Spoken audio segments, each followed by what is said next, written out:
I'm 23 now and I have a car and everything, but when I was 19-ish, I couldn't drive and had to take buses everywhere.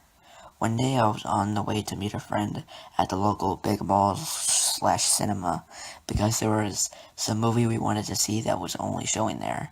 It was a decent distance from where I lived at the time, and the trip involved 3 different bus lines, about 20 to 25 minutes each, with 45 minutes of wait time between. Everything seemed pretty normal at the time, just a regular ride, listening to music and trying not to watch people too conspicuously. A couple stops after I got onto the first bus, we got a big group from a strip mall, and the bus became basically standing room only. I was towards the front as usual. I like to look out the front windshield. In my area, people don't really rely on buses much, and those people who do generally only take short trips, so most of the big group cleared out pretty quickly, except for a woman in the very back. She wasn't looking directly at me, and that I could tell, just down at the ground. Really wild, unkempt looking black hair and a navy blue hoodie. I think, anyway, it was a while ago. I didn't pay her much mind at first. Anyway, I got off the bus at the change over point and walked across the street to the next stop. The bus was late, but I was playing a game on my DS, so the time passed by quickly.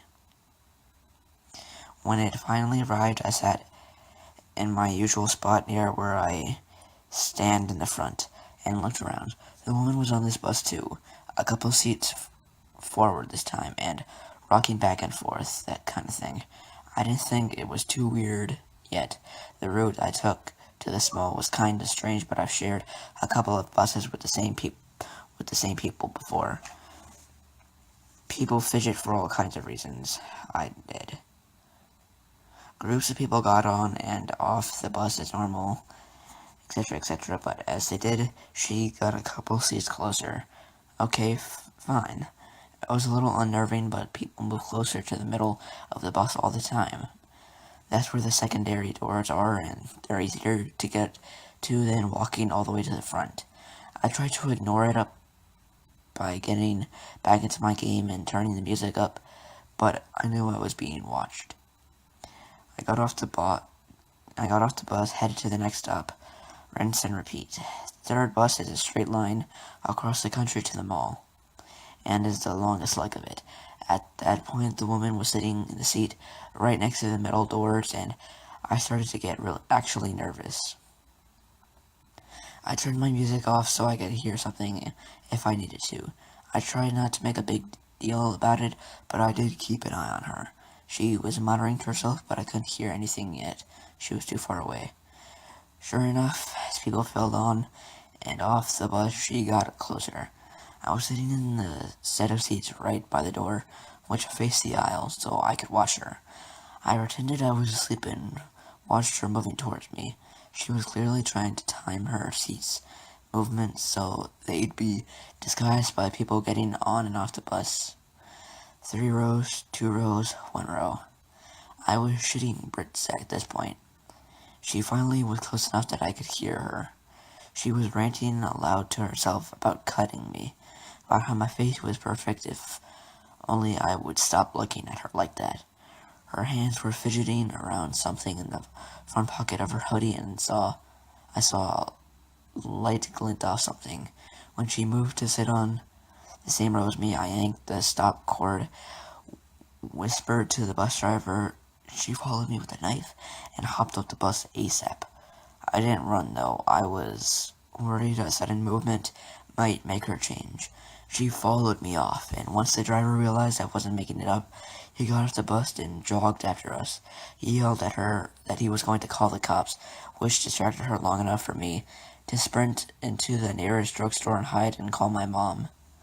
After that, I had a massive panic attack, and didn't feel up to continuing to the mall. I don't think I told my friend why. Mom came to get me about 10 minutes later, and no actual harm was done. She didn't even get pulled over for speeding.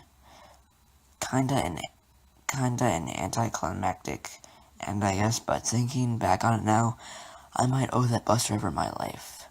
So, if you're reading this, thanks, bus guy.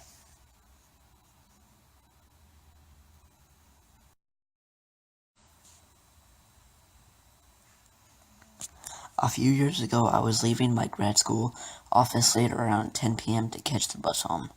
I walked from the university campus via relatively bus well-lit streets to the main north-south road in my area of the city, 109th Street in Edmonton. I was waiting for the bus at a shelter as it was the middle of the winter, snowing and a bit cold. The buses ran about every 15 minutes, so I wasn't worried or nervous, just patiently waiting to get home. I was listening to my music with my headphones in when I noticed a guy walk up to the shelter. I looked up at him briefly, did that little Canadian half smile of acknowledgement, and went back to listening to my music / reading Reddit. A few minutes passed, and I could hear him start to talk to me. Well, I assume it was me. I was the only one around. I looked up, and he was staring right at me, smiling a bit oddly and speaking to me. I took out my headphones and said, "Excuse me?" He just kept smiling and blathering on, asking me about my day, the weather, what I like to do, etc. I don't know what it was about me, or perhaps people / women in general, but I am a perennial people pleaser. I don't like confrontation, and my main aim in life seems to be to keep the peace, so I answered a few of his questions politely and as non-specifically as I could, with one earbud in my ear. He just kept blathering on, and I was sort of just nodding politely. This went on for about 10 minutes, and I just had this sinking feeling in my stomach about this guy, like something was just a little off, but enough to make me nervous. After about 10 minutes, I could see the bus rolling up, which was a huge relief for me. No one else had arrived at the bus stop, and I could see at least 10 to 15 people on the bus, which was great. I got on the bus and sat near the front, and the guy sat across from me so he could keep talking to me. I had originally intended to head my own house to the west of the street I was on. But after this guy decided to be my personal parrot, I decided, screw it. I'm going to my boyfriend's instead, directly to the east of the street I was on. I was still getting an uncomfortable feeling from this guy, so I decided I would push the bus stop button, stop early, and see what this guy did. The bus came to a stop at my request, and the guy got up. I didn't move. "Isn't this your stop too?" he asked me, and I said, "Whoops, I must hit the wrong stop." He looked at me and said, "Oh, that's funny, I mixed it up too. This isn't my stop either," and sat back down. At this point, I'm pretty freaked out. I hit the bus stop for the next stop, and I texted my boyfriend to come and meet me at 109th Street. I got up to leave the bus once it stopped, and creepy dude followed. I crossed the road, and he followed, still talking away at me, still asking me questions. Once I got to the other side of the road, I told him that I had to go, and that my boyfriend was meeting me. He looked irritated at the idea of my boyfriend, and tried to walk with me a bit more, but I stopped and told him that I was walking on alone. "Can I have your number?" he asked. I panicked. I just froze. I decided to give him almost my phone number. Just the last four digits scrambled. I read it off to him, said goodnight, and started walking away quickly. I had made it maybe 20 steps away, and I could hear someone jogging after me. "Hey!" he yelled after me. "I think there was a mix-up. I tried calling the number, and it wasn't you." He jogged up level next to me and was still smiling with the same fucking smile staring at me.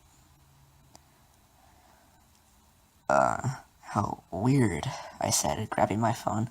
I pretended to check it for a missed call and quickly texted my boyfriend that I was terrified and that he needed to get here now.